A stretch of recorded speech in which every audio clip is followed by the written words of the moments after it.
Hello everyone. তো দিনটা ছিল জামাই ষষ্ঠীর দিন। ঘুম থেকে সকাল সকাল উঠে পড়েছি।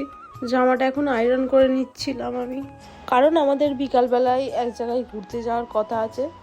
আর আমার বরের আবদার, ও নাকি এখন আমার হাতে মেহেন্দি করে দেবে। তাই আমি বললাম মেহেন্দি করতে হবে না, নাম লিখে দাও।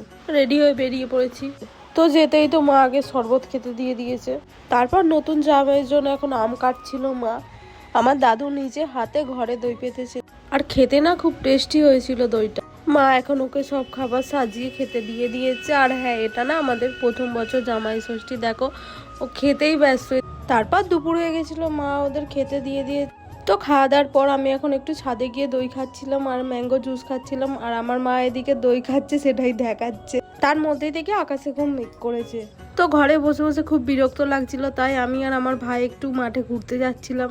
আর এদিকে দেখো মাঠে কত জল জমে গেছে। তার মধ্যেই দেখি আমার একটা দাদা কচ্ছপের বাচ্চা ধরে। সন্ধেবেলা আমরা দুজনে একটু রেডি হয়ে চলে যাচ্ছিলাম এক জায়গায় ঘুরতে। তো সামনে দেখো আমার মা আর বাপি, আর এই পিছনে আমার পিসি মশাই। আমরা এখন চলে যাচ্ছিলাম রায়পুর নদীর ধারে একটু ঘুরতে। তারপর ওখানে একটু ঘুরে টুরে খাওয়া দাওয়া করে